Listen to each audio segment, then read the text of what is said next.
مدحوينه ku-xigeenka dowladda Puntland mudane Cabdulxakiim Cabdullaahi Xaaji Cumar Cali gudoomiye ku-xigeenada golaha baarlamaanka golaha wakiilada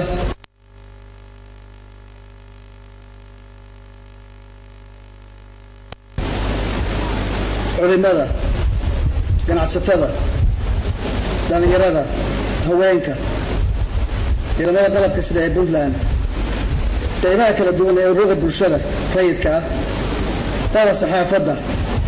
fanaaniinta shaqaalaha dowladda Puntland iyo dhammaan mutashaafta kale ee maanta naga soo qayb gashay caawa naga soo qayb gashay dabaaldega sanad guurida 16aad ee Puntland mudanayaal iyo marwooyin assalaamu calaykum waraxmatullaahi wabarakaatuh waxaan leeyahay ciid mubaarak iyo hambalyo ku aadan 1 August 2014 waxaan rabaa marka hore inaan sheego maadaama maanta ay ahayd jimce oo waqti shaqaaluhu ay fasax ahaayeen ay ahaan lahayd naga soo aaday sanad guuradii berito waxaan ku dhawaaqayaa inay tahay shaqaaluhu ay fasax yihiin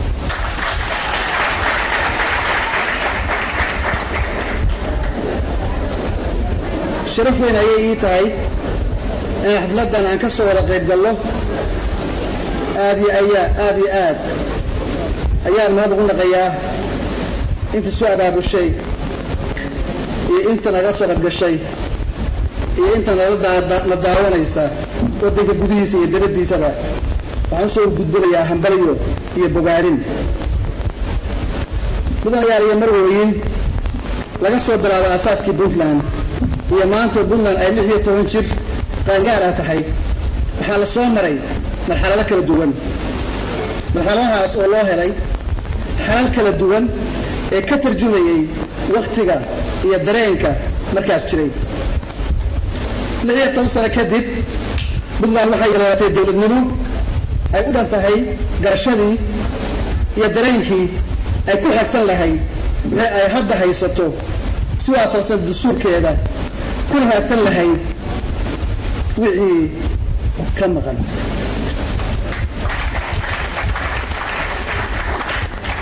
mudayaan iyo marwooyin lafdhabarta ugu weyn ee Puntland isku haysa waa shacabkeeda had iyo jeer u heelan dhismaheeda si joogto ah kana dhiidhiya wixii wax u dhimaya jiritaankeeda anigoo haddaba ka faa'iidaysanaya fursaddan qaaliga ah waxaan shacabka reer Puntland ee gudaha dalka iyo dibadda gaarsiinayaa inaan idin ognahay dareenkiina saliimka ah ee ku aadan midnimada iyo wadajirka Puntland iyo kan ummadda Soomaaliyeedba mudanayaal iyo marwooyin dowladnimada Puntland waxay ka kooban tahay shacabka iyo xukuumadda talada dalka la gimada waqtiyo kooban xukuumadda waxaa ka saaran mas'uuliyad inay fuliso wixii hawl ay la wadimaday shacabka waxaa saaran mas'uuliyad ah inay gutaan waajibaadka qofka muwaadinka ah laga doonayo iska ka qaybgalka hawlaha dalka bixinta cashuuraha iyo dhowrista shuruucda guud ee loo sameeyay yahay ayagoo la xisaabtamaya mas'uuliyadda xilka u haya si joogto ah waxaa hubaal ah haddii dhinac walba oo bulshada ka mid ay gutaan waajibkooda in la helayo dowladnimo iyo dal taabagal ah kuwaas oo buuxiya dhammaan sifooyinka laga rabo si xilkasnimo ah iyo wadannimo lehba haddaba saan u helno dowlad tayo leh oo u adeegta shacabkeeda xukuumaddu waxay gacanta ku haysaa waxyaabaha soo socda koowaad waxaa weeye tayeynta ciidamada qalabka sida waxaan kor u qaadaynaa tababarada ciidamada waxaan ka xaqabtiraynaa agabkooda waxaan mas'uuliyad dheeriya iska saaraynaa daryeelkooda ciidamada dalku waa inay leeyihiin astaan qaran waa inay ka dheer tahay astaan qabiil hubka beeruhu isu haystaan waa in loo wareejiyaa difaaca xabadda aad ka badbaadiso walaalkaa waxay kayd u tahay cadowgaaga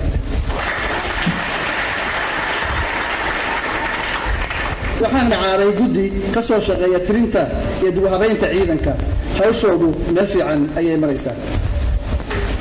labo kobcinta dakhliga dawladda iyo ururinta canshuuraha bariga waa public finance management reform mudanayaal iyo marwooyin dal iyo dawlad waxay ku horumaraan bixinta canshuuraha haddaan canshuur la bixin amni la heli maayo haddaan canshuur la bixin caafimaad la heli maayo haddaan canshuur la bixin waxbarasho tayale la heli maayo haddaan canshuur la bixin jid wanaagsan la heli maayo haddaan canshuur la bixin biyo macaan la heli maayo puntland kuma tiirsanaan karto doondu way ka timaada puntland kuma tiirsanaan karto ganacsi ku kooban kad yar oo kooban canshuurta oo la bixiyaa waa waajib diiri ah waxayna faraya wadaniyadeenna iyo damiirkeenna qofnimo waxaa baarlamaanku ansixiyey buugga dhimista iyo dib u eegista canshuuraha taxation framework waxayna wasaaradda maaliyaddu si xawli ah u bilaabi doonaan qaadista canshuuraha beriga waxaan rajaynayaa in gacan buuxda lagu siiyo waajibaadkooda qaran saddex dib u eegista tayada shaqaalaha dawladda puntland civil service reform shaqaalaha dawladdu waa howlfuliyayaasha bulshada waxaa lagama maarmaan ah in kor loo qaado xirfadooda iyo aqoontooda shaqaalaha dawladda waa in lagu qoraa laguna rugseeyaa sifo cadaalada oo sharciga waafaqsan shaqaaluhu waa in tiro ahaan iyo tayo ahaanba sax yihiin baahida shaqaale iyo tiradoodu waa inay iswaafaqsan yihiin shaqaale tiro badan oo tayo xun puntland anfici mayaan waxaa magacaabay guddi ka soo shaqeeya dib u habaynta shaqaalaha dawladda si loo yareeyo loona saxo shaqaalenimadooda waa in la helaa tirada saxda ah iyo shaqaalihii saxda ah ee loo baahnaa afar tayeynta iyo dib u eegista cadaaladda mid qofeed iyo mid deegaaneedba dadka reer puntland waa inay kalsooni ku qabaan hay-adaha cadaaladda cadaalad darradu ama ha ahaato mid run ah ama ha ahaato mid qofka ismoodsiiyey waxay keeni kartaa hoos u dhac kalsoonida dawladda lagu qabo cadaalad darradu waxay horseedi kartaa colaad iyo fawdo soomaaliya waxay ku kala maqan tahay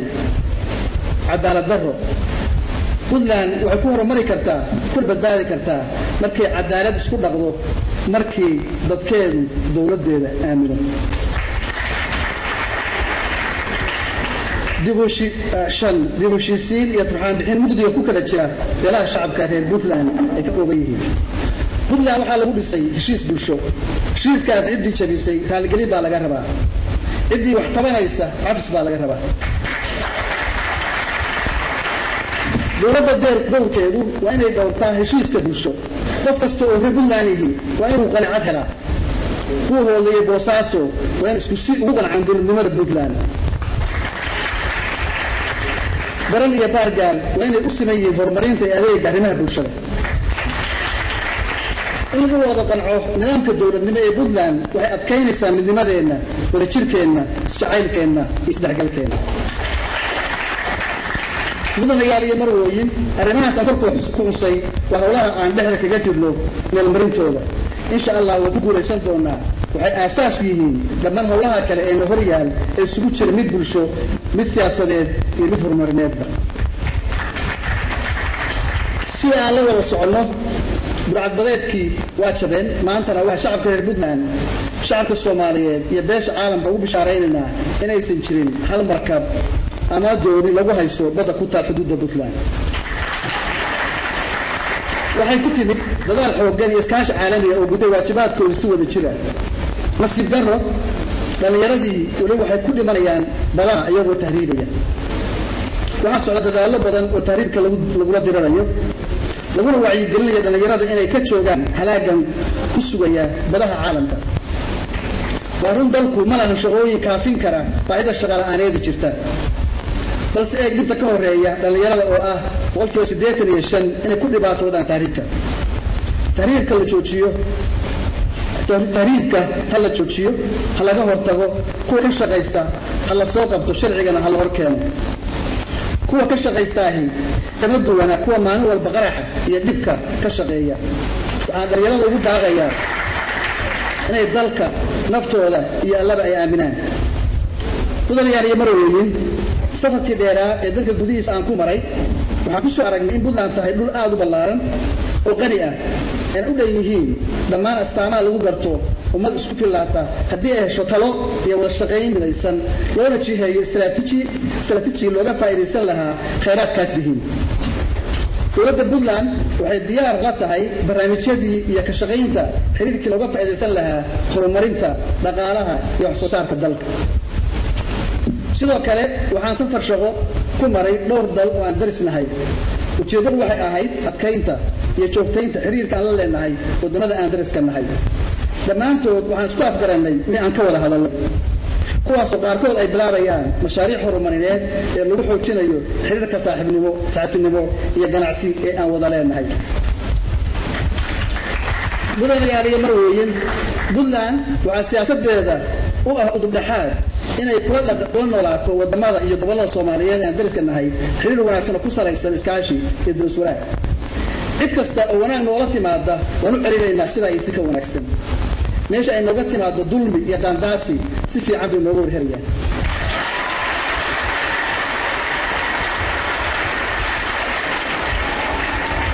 jawaab saxa oo munaasira bay naga helaysaa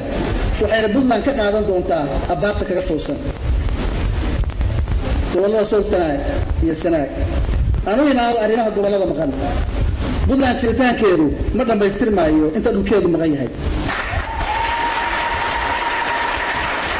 waxaan ka saaraya muwaadin kasta oo reer Puntland soo celinta dhulka xoog lagu haysto maqnaanshaha sool wuxuu meel ku dhax ku yahay masiirkeena umadeed inta yareecada u adeegaysa ee sadarafada meelaha kale u joogta waxaan leeyahay iimaanka Allah ku jeliso waxay haystaa wax ka fiican annaga ugu bedelaynaa dalkooda ha ku soo bira arrimaha Soomaaliya haddaan wax yar ka yiraahdo Soomaaliya maanta waxay u baahan tahay hoggaan u cadaalad fala iyo dawladnimo dalkeeda u adeegta dadka Soomaaliyeed meel walba ay joogaan waa isku baahi waana isku masiir dhammaantood waxay u baahan yihiin caafimaad waxay u baahi qabaan waxbarasho iyo biyo macaan waxay tabayaan amni iyo kala dambeyn waxay u hiloobeen dawladnimadoodii sida doqonnimada ah ay sida burburiyeen dhowr 20 sano ee la soo dhaafay uu ahaa casriga horumarka iyo internetka intaan isku jeednay baasaageen horumaray adoon meel kale aadin bal dariskeena eeg bal Djibouti eeg bal Ethiopia eeg bal Kenya eeg waa nasiib darro 55 sano dowladnimadii kadib in loo soo diro Burundi iyo Sierra Leone inay la kala celiyaan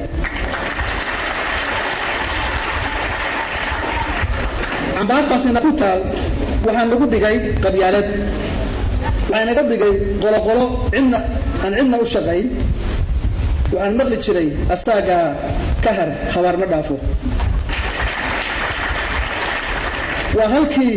والله نحرستي أبوان عبد محمد أمين وكلها وقلت غير وقتك وهيسا ويري dadkii nala gudboona dayaxuu guure nidaamil gargaarsaday la gaarimaye duulaystayaalow geediga wada xiriirka dawladda dhexe mudanayaal iyo marweyn waxay Puntland u taagan tahay wada jirka iyo midnimada ummadda Soomaaliyeed waxay dhiig dhacaanba u hurtay sukaanideeda iyo dibiyuulalida qarannimada Soomaaliyeed waxay mar walba diyaar u tahay inay la yeelato dawladda dhexe xiriir waartinimo oo ku dhisan is-ixtiraam iyo isqadarin waxa marar badan lagu joorfalay nidaamkii dawladnimo nidaamkii awood qaybsi nidaamkii qaybsiga deeqaha dibadeed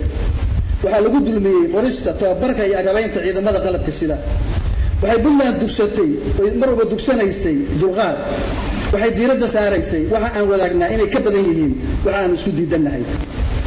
waxaan mar walba isku maaweelin jirnay iyada isa sii doonta xukuumadaydu waxay aad isugu dayday inay soo dhaweyso lana shaqeyso dawladda federaalka ee jirta maxaa yeelay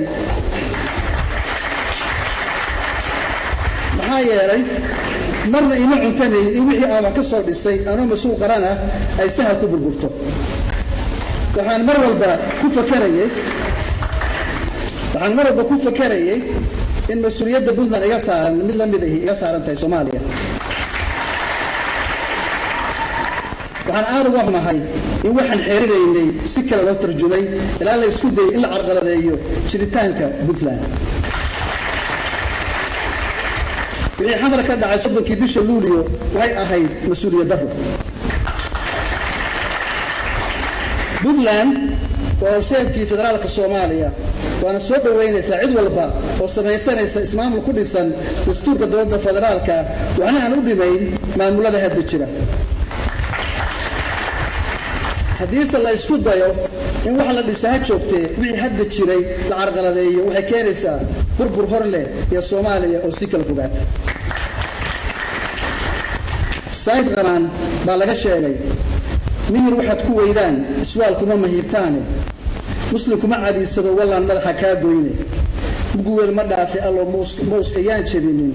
inaan malab rag kale loo shubshibi wax uga miireeyo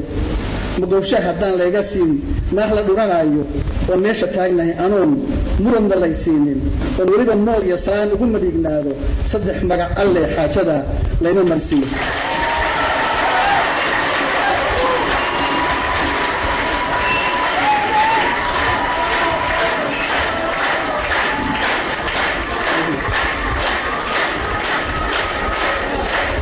ما دمايرين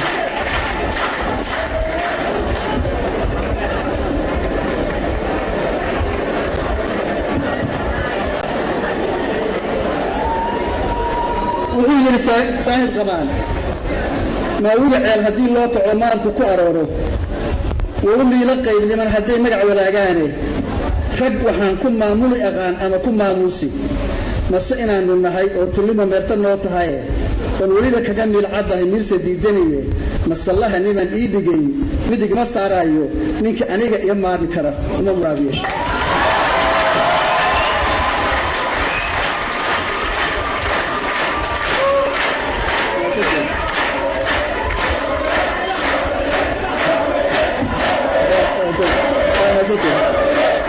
أنا سكت